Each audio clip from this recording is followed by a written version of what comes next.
Hello everyone, कैसे हैं आप सभी। एक बार फिर से आप सभी का ज्योग्राफी वाला जयपुर यूट्यूब चैनल पर हार्दिक स्वागत है। आज के इस सेशन में हम ट्वेल्थ क्लास की एनसीईआरटी का चैप्टर नंबर फोर्थ कंटिन्यू करेंगे, डिस्कस करेंगे और इसमें हम ह्यूमन सेटलमेंट यानी मानव बस्तियों के बारे में डिटेल से देखेंगे। और इसमें हम जो टॉपिक डिस्कस कर रहे हैं मानव बस्तियों के बारे में, ये इंडिया के पॉइंट ऑफ व्यू से है, यानी जो इंडिया में जो ह्यूमन सेटलमेंट है, मानव बस्तियां हैं, उनके बारे में डिटेल से डिस्कस करेंगे। और इसमें हम रूरल के बारे में देखेंगे और अर्बन जो सेटलमेंट है उनके बारे में भी डिटेल से डिस्कस करेंगे। तो पहला पॉइंट हम रूरल के बारे में देखेंगे और दूसरा अर्बन सेटलमेंट के बारे में देखेंगे। और इससे प्रीवियस हमने जो फंडामेंटल ऑफ ह्यूमन ज्योग्राफी की बुक डिस्कस की थी, उसमें हमने जो मानव बस्तियां हैं उनके पैटर्न के बारे में डिस्कस किया था और उनको कौन कौन से कारक प्रभावित करते हैं मानव बस्तियों को। और उसके बाद में हमने जो वर्ल्ड लेवल पर जो अर्बन सेटलमेंट है उसके बारे में डिटेल से देखा था। हमने मेगा सिटी के बारे में देखा था, मिलियन सिटी के बारे में देखा था, महानगर सन नगर के बारे में देखा था और ये कॉन्सेप्ट किसने दिए इनके बारे में देखा था। और इससे पहले हमने उसी चैप्टर में ट्वेल्थ क्लास की दूसरी एनसीईआरटी में हमने जब ह्यूमन सेटलमेंट पढ़ा था, तो उस समय हमने कुछ पैटर्न पढ़े थे ह्यूमन सेटलमेंट के। यदि आपने वो सेशन नहीं देखा है ह्यूमन सेटलमेंट से संबंधित, तो एक बार पहले उस सेशन को देखिए, तभी आपको ये आज हम जो टॉपिक डिस्कस कर रहे हैं वो समझ में आएगा।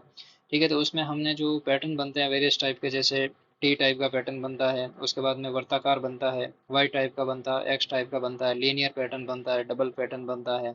ये सारी चीज़ें हमने उस चैप्टर में डिटेल से डिस्कस की है। तो उस वीडियो का जो लिंक है इस वीडियो के डिस्क्रिप्शन में मिल जाएगा आपको, तो एक बार उसको पहले ज़रूर देखें। ठीक है, तो चलिए आज के इस सेशन में हम जो ह्यूमन सेटलमेंट इंडिया के पॉइंट ऑफ व्यू से डिटेल से डिस्कस करने वाले हैं। तो चलिए डिस्कस करते हैं।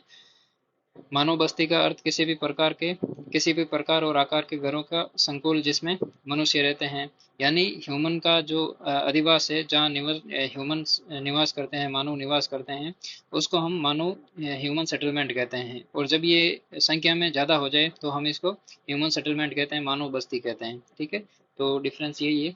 इस उद्देश्य के लिए लोग मकानों या अन्य इमारतों का निर्माण करते हैं और अपने आर्थिक पोषण आधार के लिए कुछ क्षेत्र पर स्थायित्व रखते हैं। अतः बस्ती की प्रक्रिया में मूल रूप से लोगों का समूहन और संसाधन आधार के रूप में जो क्षेत्र का आवंटन है सम्मिलित करते हैं। अब यहाँ पे क्या है कि जैसे हम गाँव में देखते हैं आज भी ग्रामीण क्षेत्र में, फॉर एग्जाम्पल यहाँ पे 10 बीघा का खेत है। ठीक है, तो उसमें जो 1 बीघा जमीन है वो अपने घर के लिए रखता है और यहाँ पे जो पशु है उसके दूध के लिए और जो भी गाय है भैंस से रखते हैं। तो उसके बाद में जो ज़मीन बचती है बाकी 8-9 बीघा, वो क्या करते हैं, खेती के लिए रखते हैं। ठीक है, तो ये प्रोसेस कब हुआ, ये प्रोसेस लगभग आज से 10,000 साल पहले यानी 8,000 बीसी के आसपास। ठीक है, तो 8,000 बीसी। ठीक है, यानी आज 2023 चल रहा है। ठीक है, तो 2000 साल तो ये हो गए और 8,000 साल वो, टोटल 10,000 साल हो गए। तो आज से लगभग 10,000 साल पहले नियोलिथिक पीरियड था उसमें। ठीक है, नवपाषाण काल।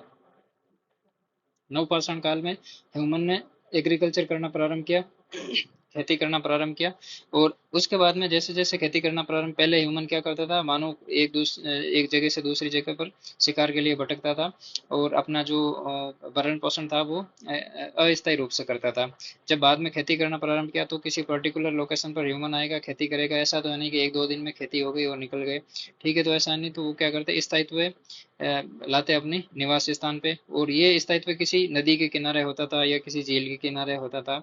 तो वहाँ पे उनको जो जल की आपूर्ति हो जाती थी और पास में जो फर्टाइल लैंड था वहाँ पे खेती करके अपना भरण पोषण करते थे। ठीक है, तो इस वजह से धीरे धीरे ये ह्यूमन सेटलमेंट का भी इवोल्यूशन हुआ धीरे धीरे। उसके बाद में बस्तियों का आकार और प्रकार, बस्तियां आकार और प्रकार में भिन्न भिन्न होती है। ठीक है, आकार हमने देखा जो पैटर्न बनते हैं। और उसके बाद में प्रकार है कि एक तो संकुचित बस्ती है, यानी कि एक बस्ती ये है जहाँ पे घर पास पास में बने हुए हैं। दूसरी बस्ती वो है जहाँ पे थोड़े पास पास में, उसके बाद में थोड़ी डिस्टेंस पे वापस पास पास में। या तीसरी टाइप की ऐसी है जिनमें सभी घर एक दूसरे दूर दूर है। ठीक है, तो ये भी हम आगे पढ़ेंगे कि इंडिया में इस टाइप की बस्तियां कैसे किस टाइप की बनती है, कहाँ पे कौन से क्षेत्र में किस टाइप की बस्तियां बनती है। उनका परिसर एक पल्ली से लेकर महानगर तक होता है। आकार के साथ बस्तियों का आर्थिक अभिलक्षण और सामाजिक संरचना बदलती जाती है, साथ ही बदल जाते हैं पारिस्थितिकी और प्रौद्योगिकी। यानी आर्थिक और सामाजिक परिदृश्य के पॉइंट ऑफ व्यू से भी कई बस्तियों का निर्माण होता है। ठीक है, तो इस वजह से जो इंडियन जो ह्यूमन सेटलमेंट है वहाँ पे हमें जो कास्ट से संबंधित जो हायरार्की है वो भी देखने को मिलती है। ठीक है, उसके बाद में जो टेक्नोलॉजिकल एडवांसमेंट आई है या फिर पारिस्थितिकी यानी इकोलॉजी की बात करें तो उसके पॉइंट ऑफ व्यू से भी बस्तियों का निर्माण हुआ है। बस्तियां छोटी और विरल रूप से लेकर बड़ी और संकुलित अवस्थित हो सकती है, यानी छोटी हो सकती है, विरल रूप में घर एक दूसरे से दूर हो सकते हैं, या बड़ी और संकुलित हो सकती है जिसमें घर एक दूसरे के पास पास हो।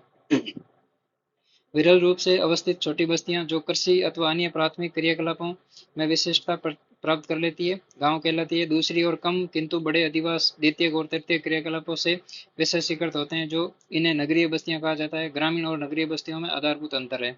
अब हमने जो 12th क्लास की एनसीईआरटी जो फंडामेंटल ऑफ ह्यूमन ज्योग्राफी है उसमें हमने डिटेल से डिस्कस किया था जो अर्बनाइजेशन का प्रोसेस था, और उसमें उसमें हमने रीजनल सेटलमेंट के बारे में देखा, ग्रामीण बस्तियों के बारे में देखा, फिर शहरी बस्तियों के बारे में देखा। उसके बाद में जो नगरीकरण की व्यवस्था थी उसके बारे में भी डिटेल से डिस्कस किया है। ठीक है, तो हमने जब इसमें जो चैप्टर डिस्कस किया था उसमें हमने देखा था कि जो इंडिया में भारत में किसी भी लोकेशन पे यदि कोई ग्रामीण या मेन डिफरेंस ये है कि ग्रामीण और शहरी क्षेत्र में मेन डिफरेंस कैसे करेंगे। ठीक है, तो हमने पढ़ा था कि जो 1991 का पॉपुलेशन सेंसस है उसमें 4 पैरामीटर दे रखे हैं।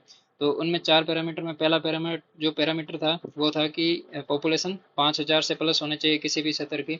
उसके बाद में 75% पॉपुलेशन है वो नॉन एग्रीकल्चरल एक्टिविटीज़ में इन्वॉल्व होनी चाहिए। उसके बाद में जो पॉपुलेशन डेंसिटी है वो 400 वर्ग किलोमीटर होनी 400 व्यक्ति प्रति वर्ग किलोमीटर में होने चाहिए।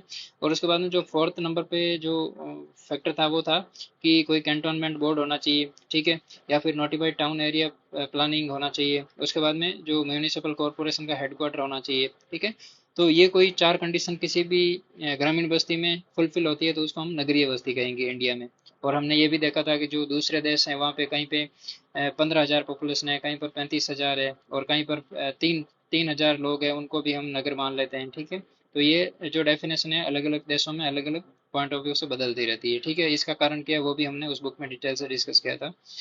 अब नेक्स्ट देखते हैं, ग्रामीण बस्तियां अपने जीवन का पोषण अथवा आधारभूत आर्थिक आवश्यकताओं की पूर्ति भूमि आधारित प्राथमिक आर्थिक क्रियाओं से करती है, यानी पशुपालन करना, खेती करना, खनन करना, जो जंगलों से जो कंदमूल है उनको प्राप्त करके अपना गुजारा करना। ठीक है, जबकि नगरीय बस्तियां एक और कच्चे माल के प्रक्रमण और तैयार माल के विनिर्माण तथा दूसरी और विभिन्न प्रकार की सेवाओं पर निर्भर रहता है। अब नगरीय बस्तियों में क्या आता है, जैसे ग्रामीण क्षेत्रों में कोई फसल थी उसका प्रोडक्शन हुआ, गाँव में कंजप्शन हो गया और एक्स्ट्रा थी उसको बाजार में बेच दी। ठीक है, फॉर एग्जाम्पल गेहूँ था, अब बाजार बाजार में गेहूँ का क्या करेंगे, फैक्ट्री में ले जाएंगे, आटा बनाएंगे, आटा बनाने के बाद में उससे ब्रेड बनाएंगे और उसको बेच देंगे। ठीक है, तो ये हो गया कच्चे माल से कच्चे माल के प्रक्रमण और तैयार माल का विनिर्माण। ठीक है, दूसरी और विभिन्न प्रकार की सेवाएं, जैसे फॉर एग्जांपल कोई ब्रेड बनाने की फैक्ट्री है, यहाँ से गांव लेके आए, ठीक है, फैक्ट्री में आटा बनाया और उससे ब्रेड बना दिए। अब ब्रेड बनाने की फैक्ट्री है, उसको बैंक से लोन चाहिए होता है तो वो बैंक से लोन ले लेती है। और उसी के साथ में यहाँ पे जो फैक्ट्री में काम करते हैं वर्कर्स है उनकी हेल्थ फैसिलिटी के लिए मेडिकल फैसिलिटी ले लेती है। ठीक है, तो इस टाइप की जो फैसिलिटी है आपस में जुड़ी रहती है एक दूसरे से। उसके बाद में नगर आर्थिक वर्दी के नोड के रूप में कार्य करते हैं। नोड का मतलब है कि कोई एक सेंटर पॉइंट है, वहाँ से आसपास के रीजन है वो कनेक्ट है। ठीक है, फॉर एग्जाम्पल सिटी है, जयपुर सिटी है या दिल्ली सिटी है। ठीक है, तो दिल्ली में एग्रीकल्चर के लिए कोई और पर्टिकुलर लोकेशन होगी, इलेक्ट्रॉनिक आइटम के लिए कुछ और पर्टिकुलर लोकेशन पर वर्क होगा।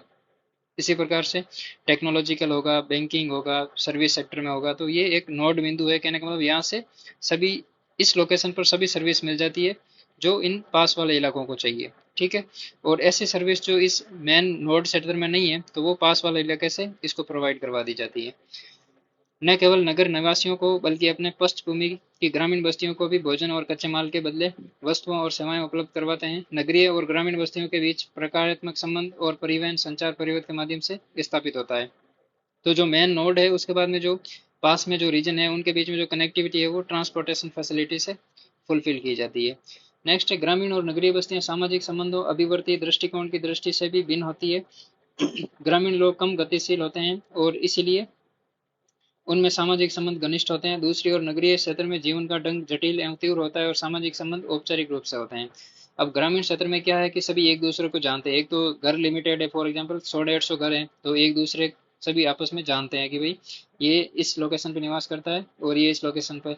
लेकिन दूसरी तरफ सिटी की बात करें तो वहाँ पे जो कहने का मतलब सोशल कैपिटल है और एक एक कॉन्सेप्ट है ह्यूमन ज्योग्राफी में, जब आप एडवांस ज्योग्राफी पढ़ते हैं तो पढ़ते हैं सोशल कैपिटल के बारे में, जो सामाजिक पूंजी है। जैसे आर्थिक पूंजी हम रुपये को बोलते हैं, किसी भी मूल्यवान चीज को इकोनॉमिक कैपिटल बोलते हैं, वैसे के वैसे ह्यूमन कैपिटल होती है जो मानव संसाधन से संबंधित होती है, वैसे ही सोशल कैपिटल होती है।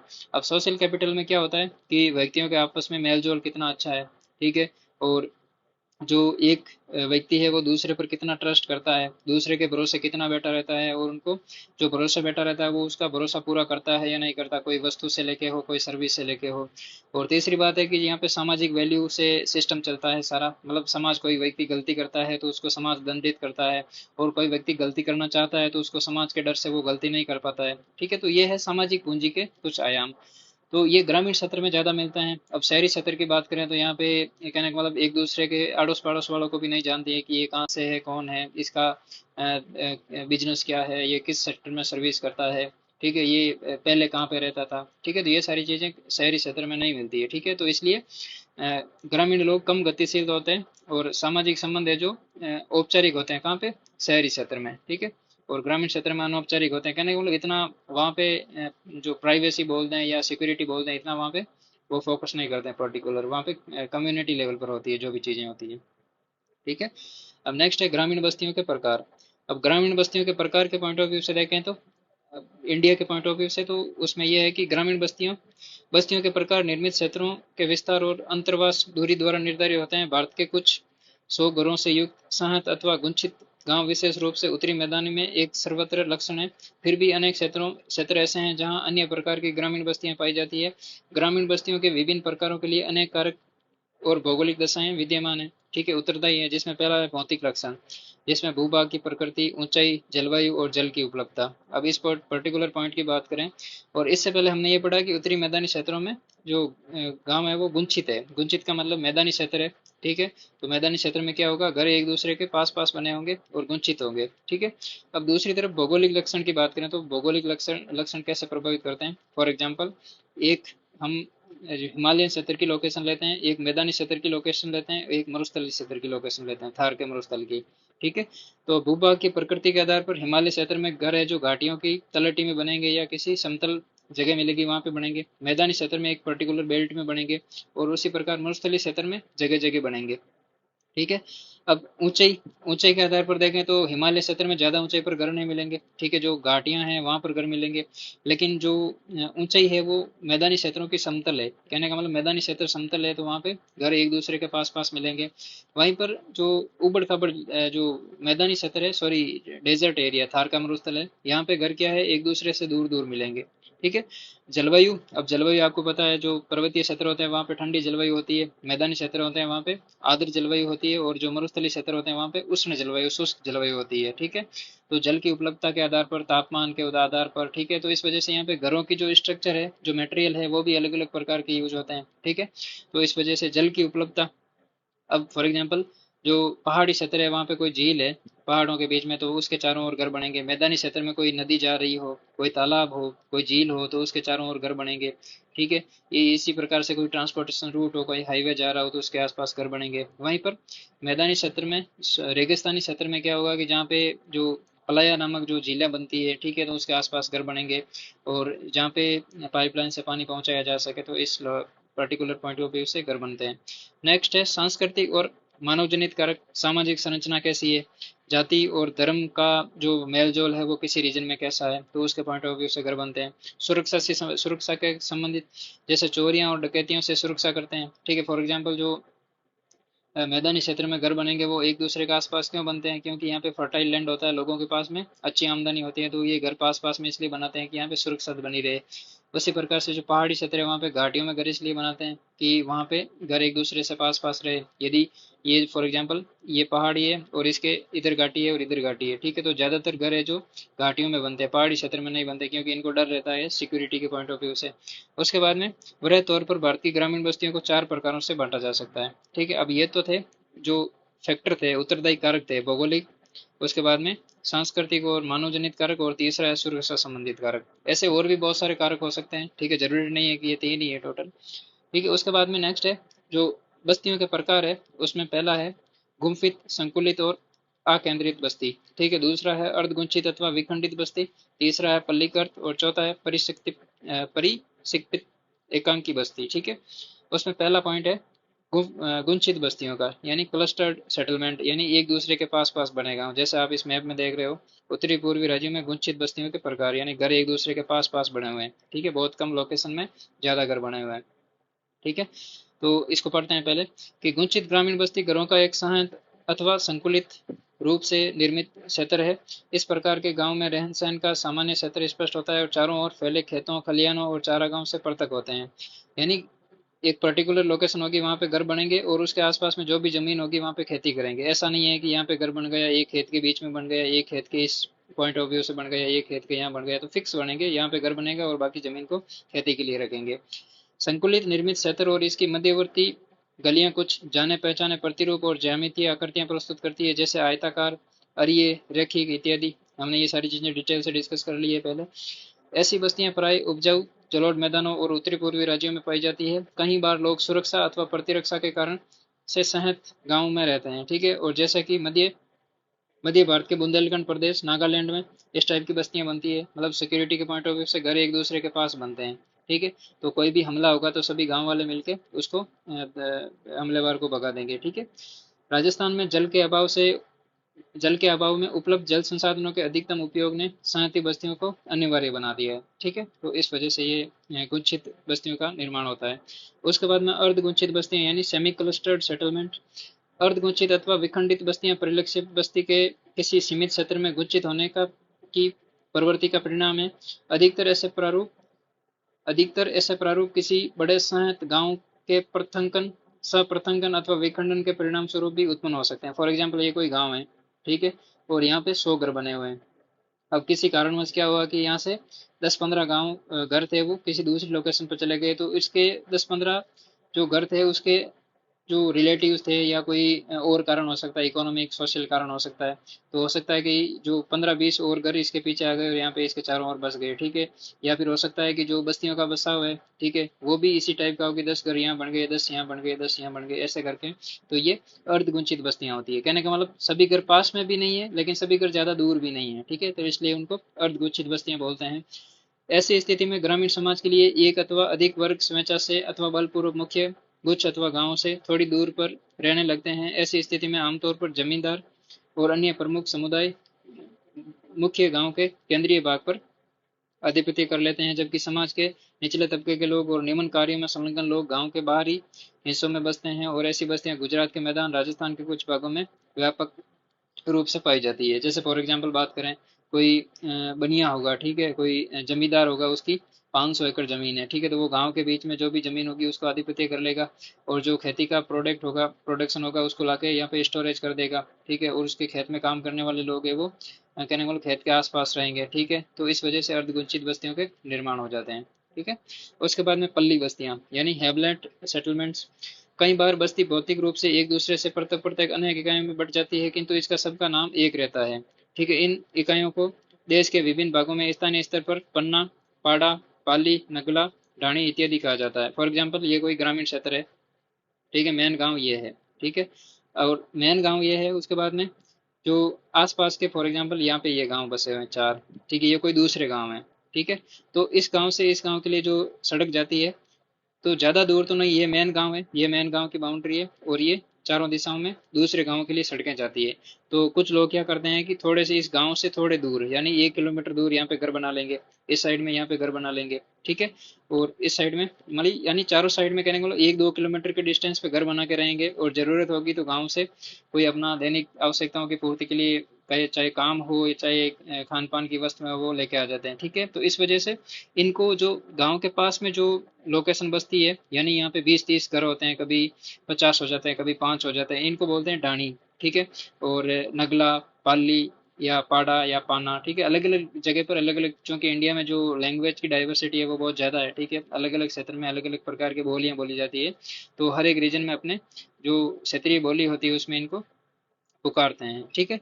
उसके बाद में किसी विशाल गांव का ऐसी खंडी भवन प्राय सामाजिक और मानव जनित कारकों द्वारा भी अभिप्रेरित होती है। ऐसे गांव मध्य एवं निम्न गंगा के मैदान छत्तीसगढ़ हिमालय की निचली घाटियों में बहुतायत में पाए जाते हैं। ठीक है, कहने का मतलब इस प्रकार के स्ट्रक्चर हर जगह मिल जाते हैं। ठीक है, तो ये है पल्ली बस्तियां या हेमलेटेड सेटलमेंट। उसके बाद में प्रक्षेपित बस्तियां यानी डिस्पर्स सेटलमेंट, यानी एक दूसरे से दूर दूर बिछी हुई है, जैसे एक घर यहाँ पे, दूसरा यहाँ पे, तीसरा यहाँ पे, ऐसे करके ये एक दूसरे से दूर दूर बसे हुए हैं। ठीक है, ये है पहाड़ी ढलान पर, ये देखो एक पहाड़ी है बड़ी सी, इसके ढलान पर ये घर बने हुए हैं। ठीक है, भारत में प्रक्षेप अथवा एकांकी बस्ती प्रारूप सुदूर जंगलों में एकाकी झोंपड़ी अथवा कुछ झोंपड़ियों की पल्ली अथवा छोटी पहाड़ियों की ढालों पर खेतों अथवा चारागाहों के रूप में दिखाई पड़ते हैं।